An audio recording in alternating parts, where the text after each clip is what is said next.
Genial. Bueno, pues entonces, en términos ya del contenido de esta clase sobre economía mundial, en este semestre, primer semestre, semestre de primavera del 2025, nos tenemos que enfrentar a analizar lo que está pasando, porque están pasando muchas cosas, ¿vale? Entonces, el primer desafío que tenemos es cómo pensamos la economía global, cómo hacemos para pensarla, ¿no? ¿Cómo hacemos para, que es además muy ambicioso, ¿no? De repente aquí estamos en esta mañana nublada y aquí nos vamos a sentar a pensar todo lo que pasa en la economía de todo el planeta, ¿vale? O sea, ahora mismo, aquí, sentados nosotros, tranquilamente con el café en la mano, ¿vale? Eso es obviamente no solo ambicioso, sino imposible, ¿no? No se puede, ¿vale? No podemos, ¿no? ¿Cómo hacemos para pensarlo? Es cognitivamente imposible. Entonces, aquí lo primero que tenemos que entender es que más que el análisis de lo económico, y que después diremos que a lo económico hay que ponerle lo político, porque uno de los graves errores que ha tenido la economía en los últimos años, un planteamiento económico concreto, ahora lo discutiremos, es haber separado la economía de la política, ¿no? Era un intento separarla, ahora vemos que está muy, muy junta, ahora todo el tiempo, toda la noticia lo que vemos es cómo la política está determinando la economía. Entonces, ante esto que haremos, primero, de decir, vale, a la economía le hacía falta política, que lo discutiremos. Antes de ello, veremos que lo que le hace falta para pensarla, o digamos de otra manera, lo que necesitamos nosotros es además echarle una capa antes, un layer antes, que se refiere al cómo pensar, ¿vale? Esto es una cuestión filosófica. Concretamente es una cuestión epistémica, epistemológica.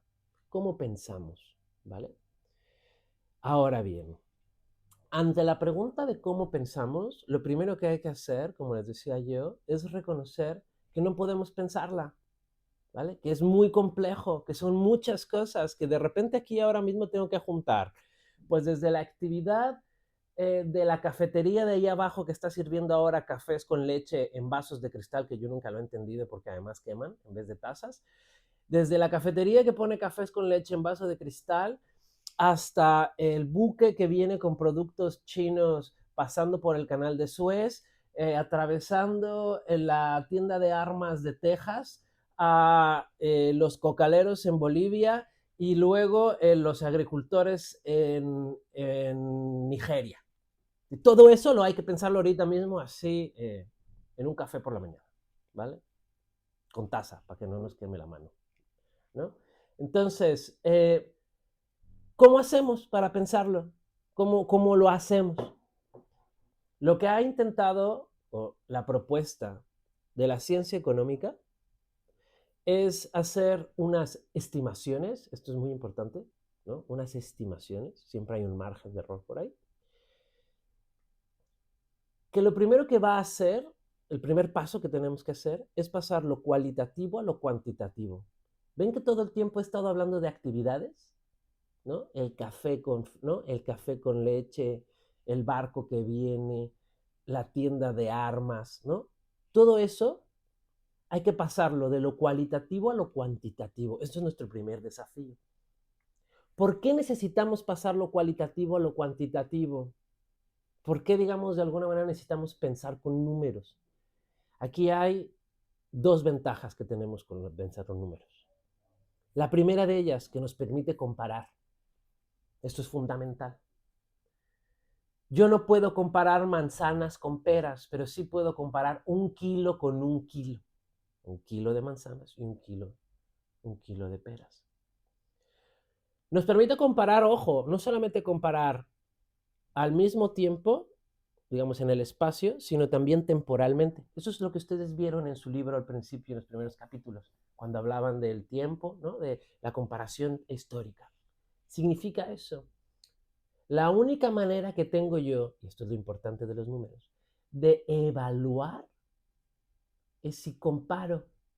Yo no puedo comparar si me gusta más a alguien porque es cualitativo, ¿vale? Pero sí puedo comparar que me convenga más pagar más o menos sobre algo, ¿no? Si le compro yo una flor a alguien, pues sí puedo comparar qué flor le voy a comprar según el precio de la flor. Pero mi amor es incuantificable. ¿vale? Digamos, necesitamos el número para poder comparar. Ahora bien, esta comparación también es temporal. Dirá alguien, oye, es que al principio de la relación me compraba flores caras. Ahora ya solo me compra una y de las baratas. ¿Ves? Es una comparación temporal. Esto lo que nos permite, en términos de la economía global o nacional o local, personal, es establecer, y esto es lo más importante de los números, que también vamos. Una evaluación es lo que nos intenta hacer, ¿no? Tratar de decirnos, bueno, vamos bien o vamos mal. Vamos a decir esto que acabamos de decir al revés. Para poder yo evaluar, para poder yo criticar, para poder yo juzgar, necesito pensarlo con números, porque si no, no podría. ¿Vale? Por eso es que necesitamos los números. ¿Ok? Entonces, este es nuestro primer desafío. Nuestro primer desafío es convertir todas las actividades en números. Para eso sirve el dinero, o digamos, para eso nos sirve a nosotros el dinero. Por eso todo lo convertimos en dinero. Es el ejemplo de las flores. Tu amor lo voy a medir en el precio de las rosas. ¿Vale? Entonces me comprabas una docena, ahora nomás me compras una. ¿Vale? La idea, insisto, la idea es que necesitamos los números para poder comparar. ¿Por qué necesitamos comparar? Porque solo así podemos evaluar, podemos juzgar, ¿vale? A partir de ahí entonces llegamos a nuestro primer pilar fundamental de la economía global, porque toda la economía vive de esto. Necesitamos los números para poder evaluar si hay crecimiento. Por eso uno de nuestros primeros textos en el libro trata del crecimiento económico. ¿Cómo sé que estoy creciendo si no me mido? Como cuando pones a alguien ahí en la pared y le vas poniendo rayitas a ver qué tanto crece. Necesitas un número, ¿vale? Cuando alguien crece, nosotros utilizamos, como he dicho, un número, una escala que tiene que ver con los centímetros. Esa es nuestra siguiente parte. Si yo he dicho que hay que pasar lo cualitativo a lo cuantitativo, ya está. Luego, además, ahora lo cuantitativo me permite comparar no solamente economías en el mismo momento, sino mi economía temporalmente. Y eso me permitirá saber si estoy creciendo o no. ¿Vale? Pero para ello necesito yo una escala. ¿Cuál es mi escala? ¿Cuál es mi indicador favorito? ¿Cuál es el indicador que utilizamos? ¿Cuál es el indicador predilecto? ¿Cuál es ese número mágico que lidera la opinión pública en términos de economía?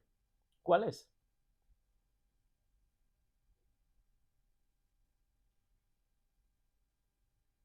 Exactamente, el PIB.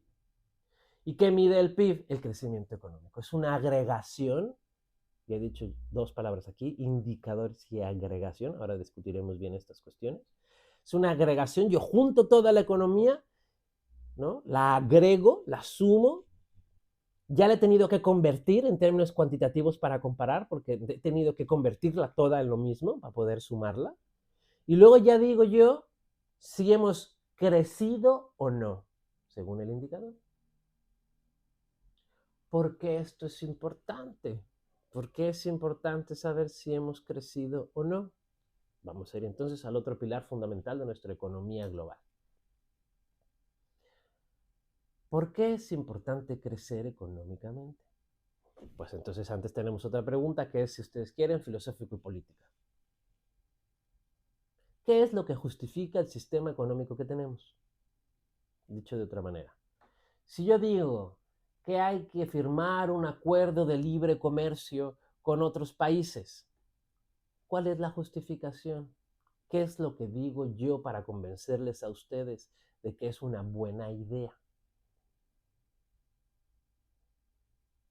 ¿Cómo puede ser? ¿Por qué es una buena idea? Si yo les digo, oye, para buscar mejores condiciones de vida. Exacto. Hay siempre detrás de la idea de crecimiento una justificación social. Y aquí entonces vemos que hay dos pilares ya en la economía global que necesitamos para poder pensarla. Recuerden que estamos todavía en cómo la pensamos, ¿vale? Y por eso es que es importante tener en cuenta que siempre que pensamos la economía, y ahora lo veremos cuando discutamos, sobre todo en la siguiente clase del escenario internacional, como según el enfoque que tenga yo, según las gafas que me ponga, yo voy a ver la economía de una manera o de otra.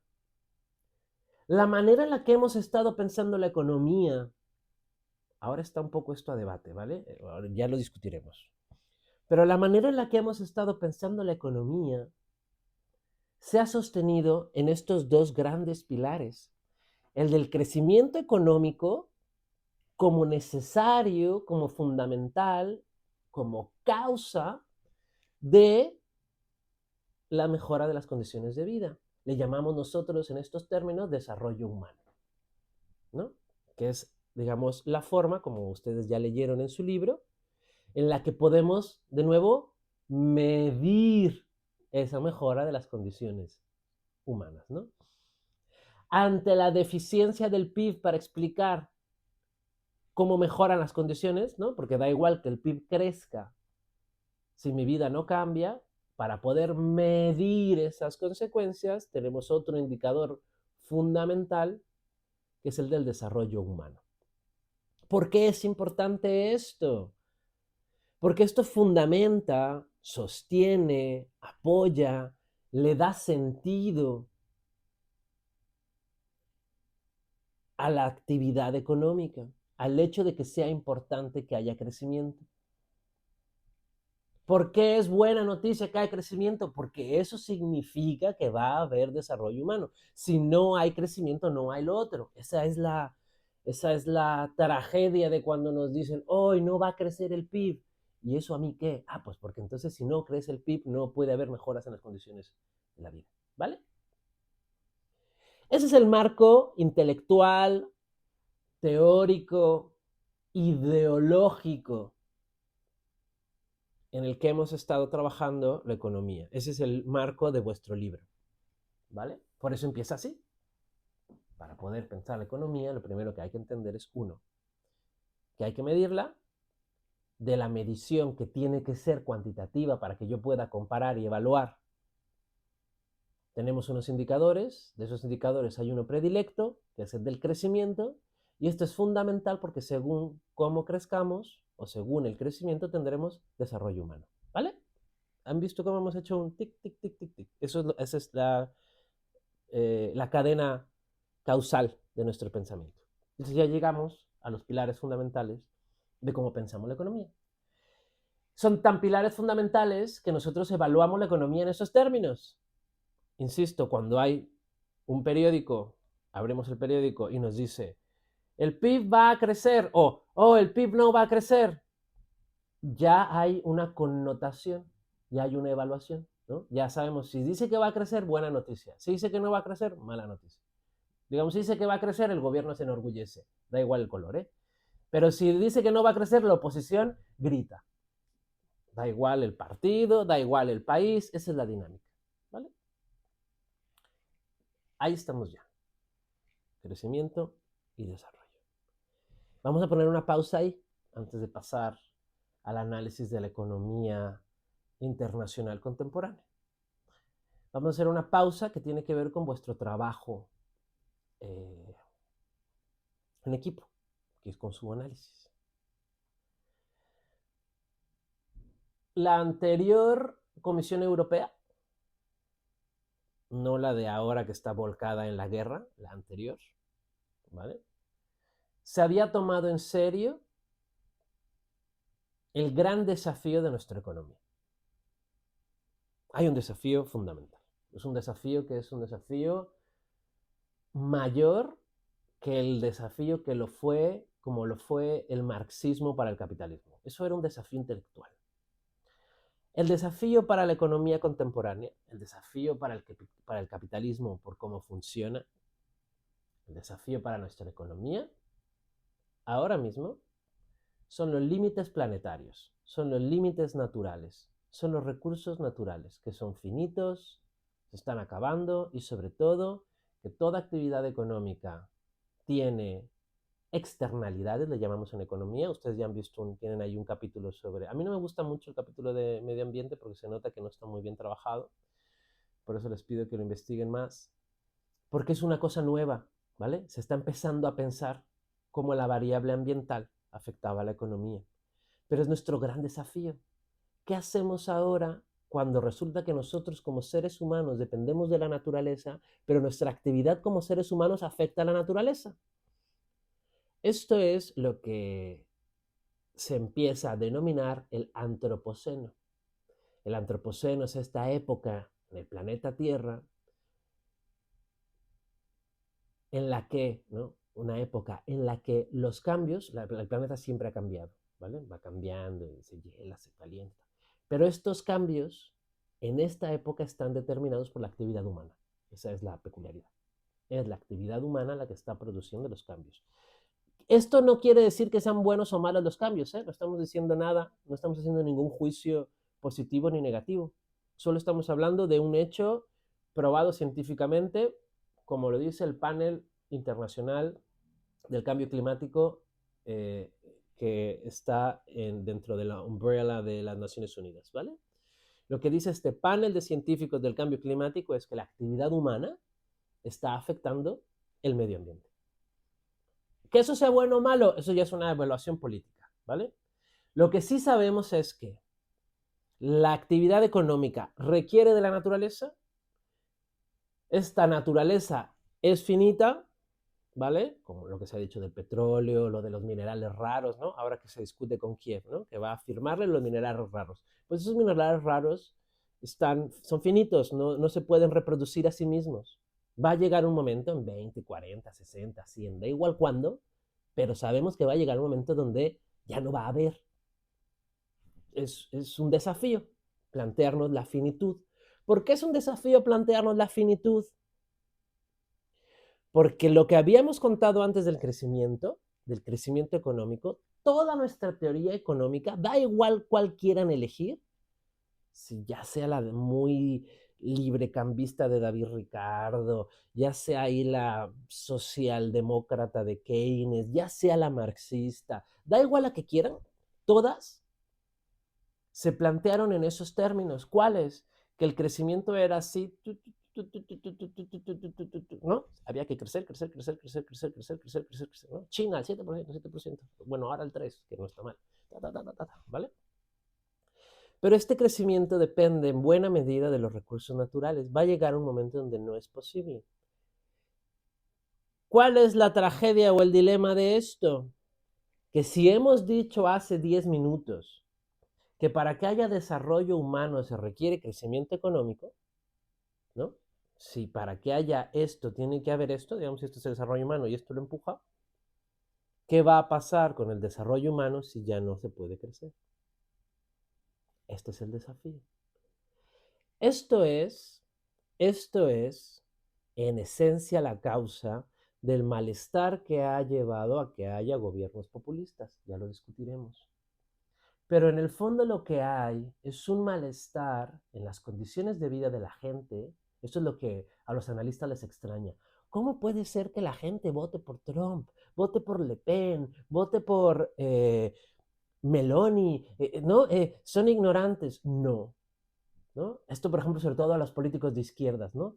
Oh, la clase trabajadora está votando por políticos que son fascistas y xenófobos. Pues, ¿y por qué?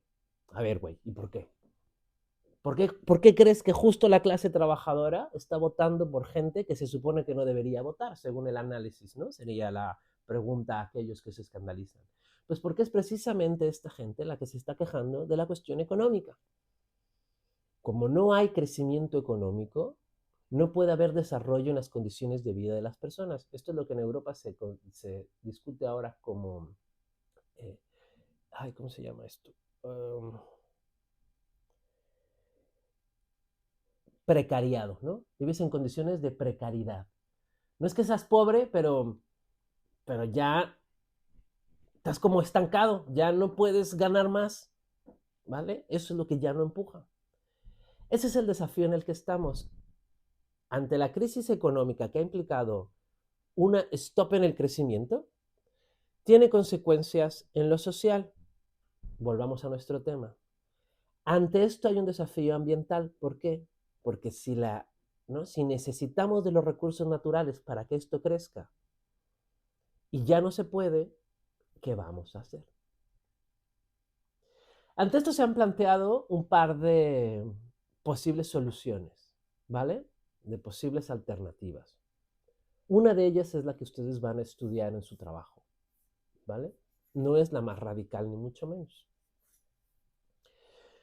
La alternativa que ustedes van a estudiar tiene que ver con cómo hacemos para que la economía, tal como la conocemos, pueda seguir funcionando de una forma en la que incorpore criterios de respeto medioambiental, de sostenibilidad, ¿vale? Esto es un poco en lo que la mayoría de las empresas estaban hasta hace poco, porque ahora mismo ya todo el mundo estamos, que si la guerra, que si Putin, que si viene el lobo, ¿no? Esto ha cambiado, ¿vale? Pero hasta hace poco estábamos de verdad preocupados por esto. Y estaba la Green Economy o Blue Economy, que intentaba hacer una especie de mix entre la economía tal como la seguimos teniendo, pero en términos ambientales, ¿no? Esto es, pues, Zara siendo sostenible, Starbucks con un café ambientalmente, ¿no? Respetable, todo esto, ¿vale? Hay otra versión que dejo aquí apuntada con otros compañeros, es decir, en otros cursos hemos discutido esto. Lo he quitado ya porque ahora ya al parecer, digamos, esta parte era la radical, pero ahora parece que según los tiempos, esta parte ahora del Biden ahora ya es la radical, así han cambiado los tiempos. Ahora lo explico. Eh, pero hay otros planteamientos económicos que intentan enfrentar este desafío.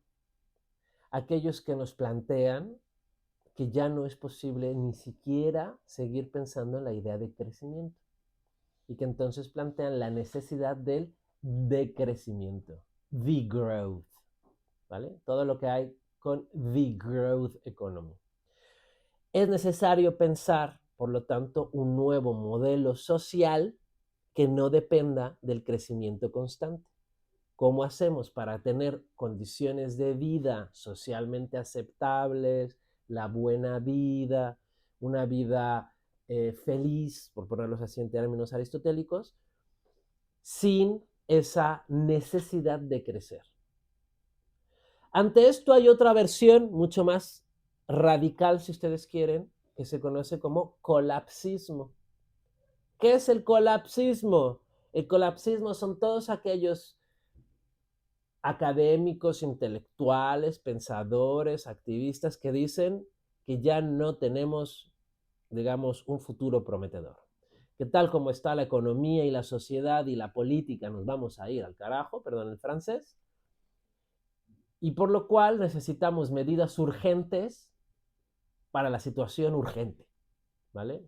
Necesitamos, digamos, jalar el freno de mano del tren y pararlo todo, porque ya estamos ante el colapso social, ¿vale? Esta sería, digamos, la versión más alternativa, digo, más radical, por llamarlo de alguna manera, ante el colapso, digamos, que es lo que ellos creen, el colapso ambiental. El decrecimiento diría, bueno, vamos a pensar un nuevo modelo social que considere que ya no podemos seguir creciendo. Y luego está la otra parte que es más social liberal, que dice, ¿cómo hacemos para incluir el medio ambiente, pero seguir pensando en la economía tal como lo tenemos? ¿Vale? Esta es la que van ustedes a estudiar. ¿Qué es lo que me interesa que estudien de este tema? ¿O por qué me interesa que estudien este tema? Ahora vamos un poco al presente. Lo que hemos visto en los últimos años, no necesariamente con Trump, sino ya desde antes, por ejemplo, con Biden, es un cambio en la economía internacional, en la manera de entender la economía internacional y particularmente el papel que tienen los actores en la economía internacional, los actores estatales, los países, que ha dado un giro en lo que teóricamente, recuerden que hemos dicho, ¿vale? No podemos pensar sin teorías. Entonces, para poder explicar las cosas, necesitamos las teorías. Dicho de otra manera, las teorías nos ayudan a pensar mejor. Estamos todavía en ¿no? ¿Cómo lo pensamos? Todo lo que hemos estado diciendo de crecimiento y de desarrollo era en el fondo, sobre todo, el marco moral e intelectual que proponía o que sostenía un modelo económico que podíamos entender, denominar sin crítica, sino que así era como se describía, como neoliberal.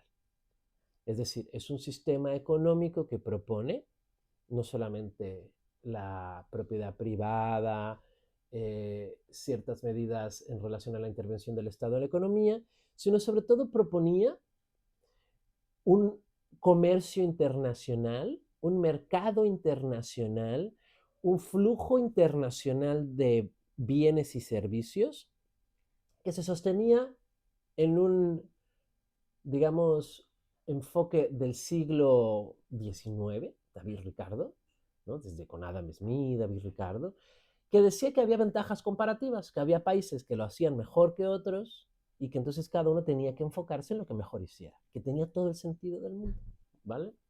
En base a esto se propone, después obviamente más afinado, ¿no? Una dinámica económica que plantea un mercado internacional libre, sin barreras comerciales, que además, y ojo, y esto es muy importante que lo tengan claro, que no solamente proponía o prometía un desarrollo económico, sino que además y sobre todo, y esto es lo más importante del liberalismo frente al realismo que ahora hablaremos, el neoproteccionismo, esto era una promesa de paz.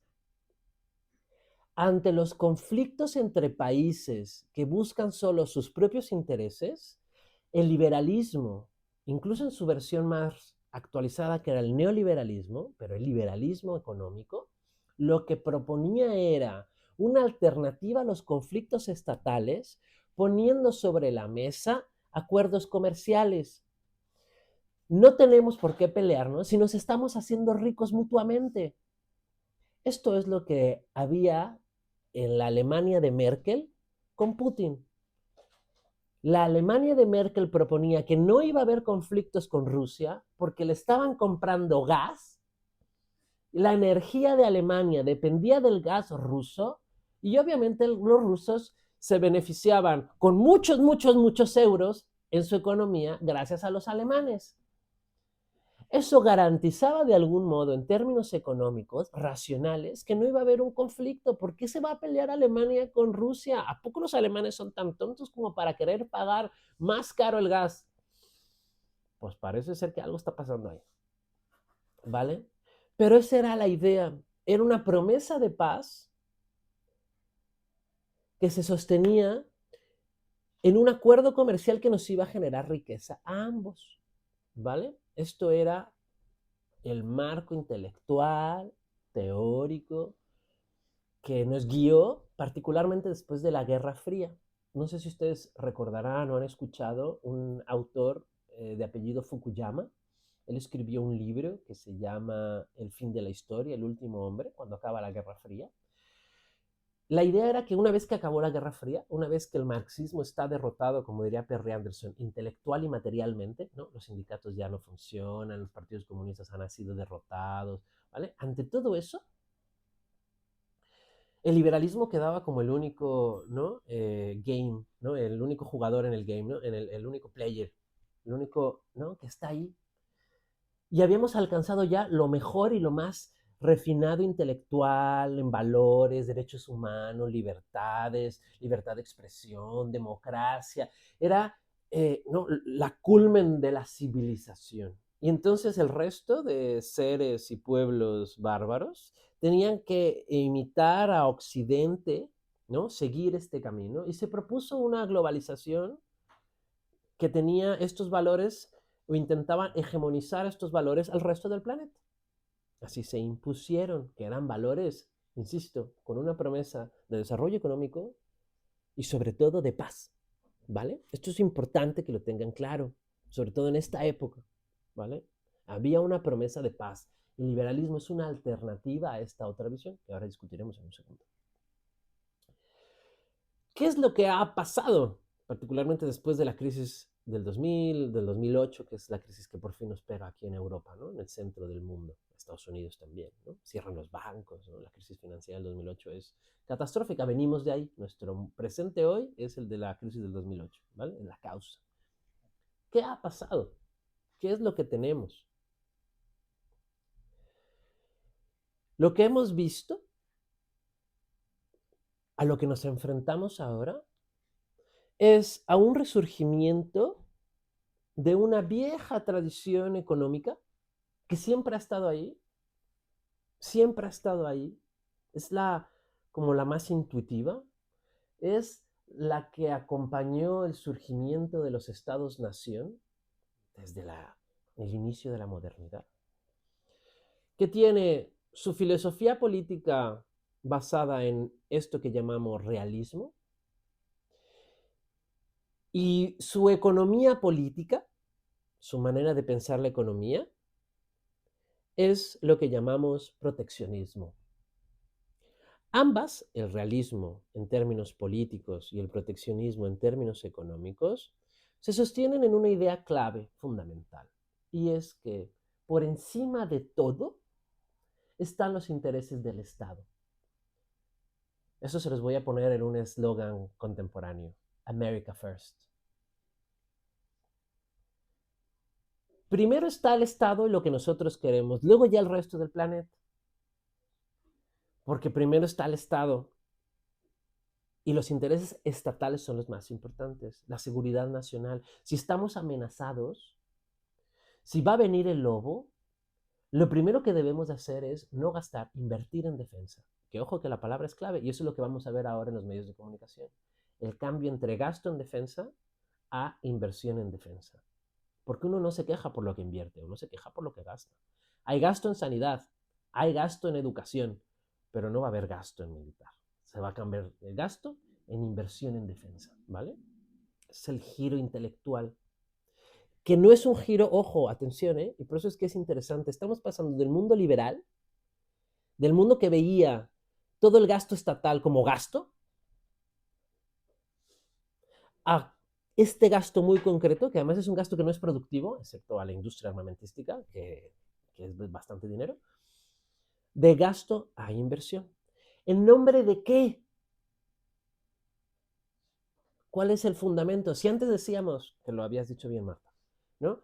Si al crecimiento económico le sostiene la promesa de desarrollo social, de mejoras de las condiciones de vida, al gasto en defensa, al mirar al Estado primero, le tiene que acompañar necesariamente la amenaza, el miedo al otro, el miedo al afuera. ¿Qué es el patriotismo sino el miedo al otro que me quite lo mío? ¿Qué es lo que dicen los catalanes? ¿No? Hoy es que los españoles nos quieren quitar nuestra identidad, ¿vale?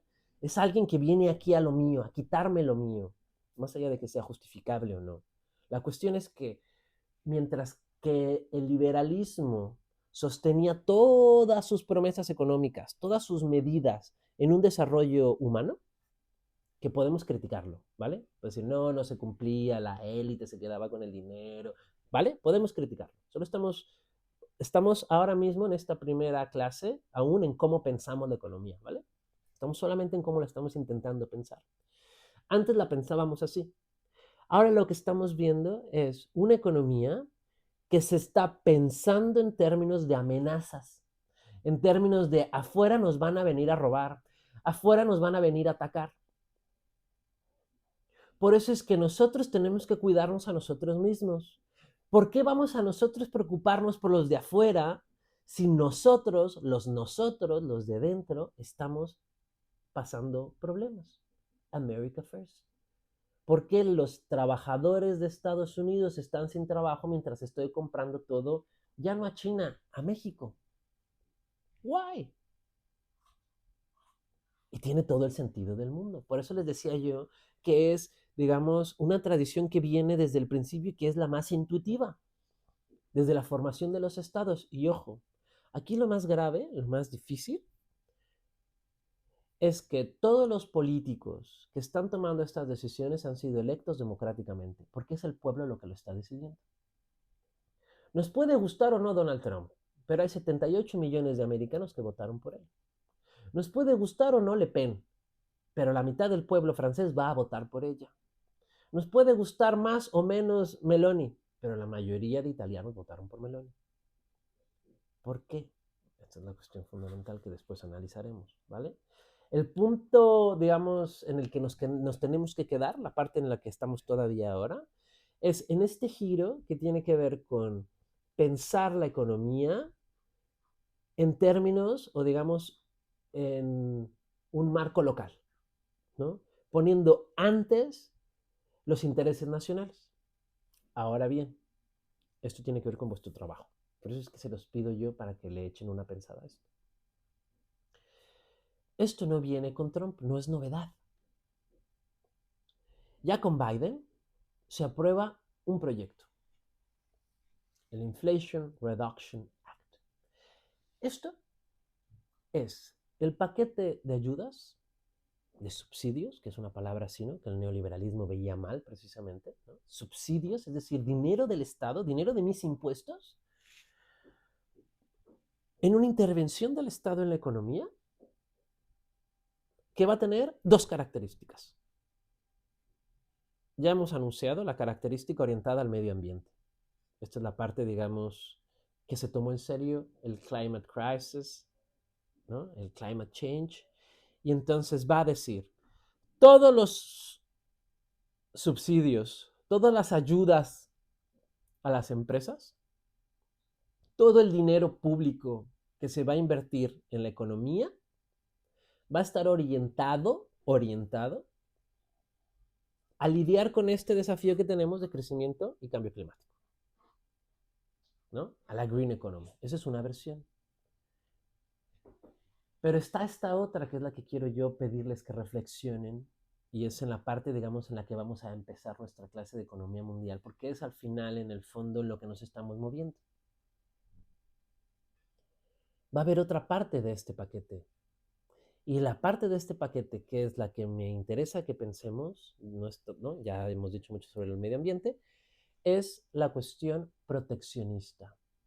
Porque la Inflation Reduction Act va a decir, sí, todo va a ser en términos ambientales, pero quienes van a recibir esta ayuda, quienes van a recibir estos subsidios, toda esta inversión va a ser para empresas americanas, que fabriquen en Estados Unidos, que vendan en Estados Unidos, ¿vale?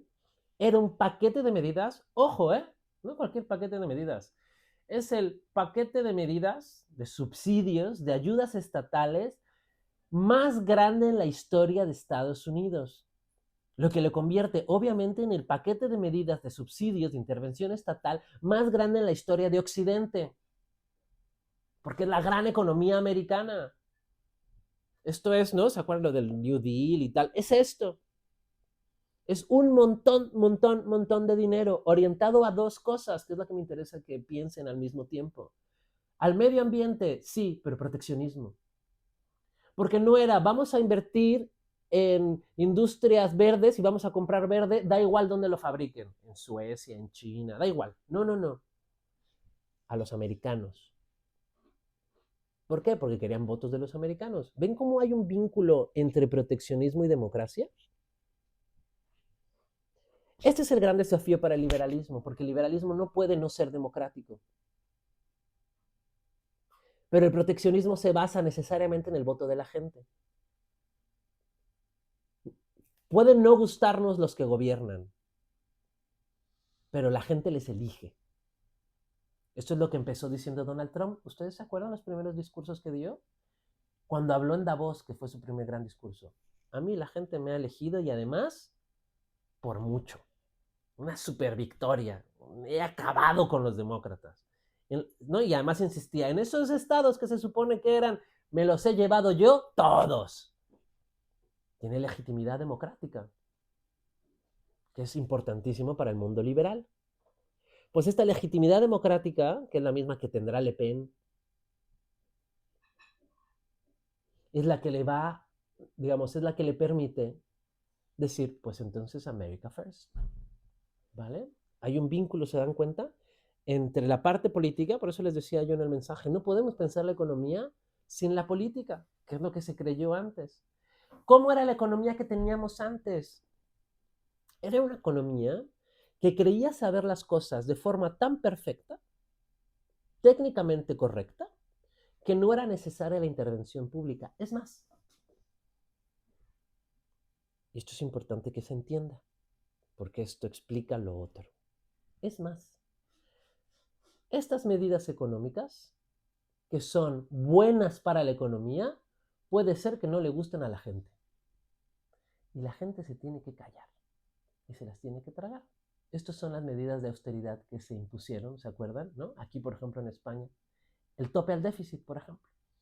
El pacto de estabilidad y crecimiento, que es la negociación fundamental, que ahora Ursula von der Leyen ha dicho que todo el gasto militar no va a entrar en esto. Y esto es la clave de la discusión político-económica en Europa. Un tope al gasto. ¿Qué significaba esto? ¿Qué fue lo que le dijeron a los griegos? Ustedes tienen que aceptarlo. Me da igual que los griegos hayan dicho en un referéndum, no queremos aceptar eso. Pues lo siento, chicos, es que ustedes sois muy ignorantes, no sabéis de economía, ¿no? No sabéis de la tecnocracia, ¿no? Eso era la tecnocracia, un conocimiento y un poder basado en el conocimiento de los expertos en economía. Como no sabéis de economía, da igual que no estéis de acuerdo, tenéis que aceptarlo. Eso es lo que ha generado, obviamente, todo este discurso que ahora llamamos populista, ¿en contra de quiénes? Pues de los técnicos en Washington que han decidido en contra del pueblo, de los técnicos de Bruselas y de los funcionarios en Bruselas, que no, eso es lo que dicen los populistas. ¿Por qué? Porque ha sido así. ¿Vale? Esto es, digamos, la manera en la que hay que entender el discurso. El problema es que la economía ha entrado en una crisis y en dificultades tales que la técnica económica, esa de los científicos, ha entrado en conflicto con los intereses de la gente. ¿Vale? Y eso es lo que estamos viendo ahora. ¿Qué estamos viendo a la par? Y ya con esto voy concluyendo, ¿vale? Para poder seguir, ¿no? Digamos, poder entrar en la otra clase, ¿vale? Donde hablaremos ya más del escenario internacional. Lo que estamos viendo es una priorización de los intereses nacionales, ¿no? En este giro del libre mercado a un neoproteccionismo, a un poner en duda los acuerdos comerciales, y ante ello, y esto es lo preocupante que discutiremos en la próxima clase, hay un actor colectivo, que era quien aún defendía este modelo económico de libre mercado, la Unión Europea, que ahora mismo está metido en discusiones que no tienen nada que ver con lo económico, sino con la guerra, ¿no? Ahora, nunca se habían reunido tantas veces, de manera tan frecuente, todos los primeros ministros. En el último mes ya llevamos 4 reuniones donde se ven. Era muy difícil que se vieran. Ahora se ven muchas veces y no hablan de economía. De lo que hablan es cómo van a pagar armas, cómo hacer para intervenir en un país que ni siquiera forma parte de la Unión Europea. ¿Quién habla de economía ahora entonces? ¿Dónde está la economía global? ¿Dónde están las discusiones sobre economía? Eso es lo que vamos a discutir la próxima clase, ¿vale? ¿En dónde está la economía ahora? ¿Dónde están las discusiones sobre economía global? Pero para ello era importante que desde ahora empezáramos con este marco intelectual que nos va a permitir pensarlo. Tenemos indicadores que nos permiten comparar. Estos indicadores serán fundamentales para una manera de ver la economía. Con esto ya termino, es un poco la conclusión. Esta manera de ver la economía pensaba en el crecimiento porque era necesario el crecimiento para tener desarrollo, por lo cual era necesario para tener crecimiento llevar a cabo ciertas medidas, no tanta intervención estatal, pero sí apoyar la economía, libre mercado, libre comercio, particularmente comercio internacional, que fomentara las ventajas comparativas, inversión en conocimiento, en industria, particularmente valor añadido de la industria, ¿no? Patentes.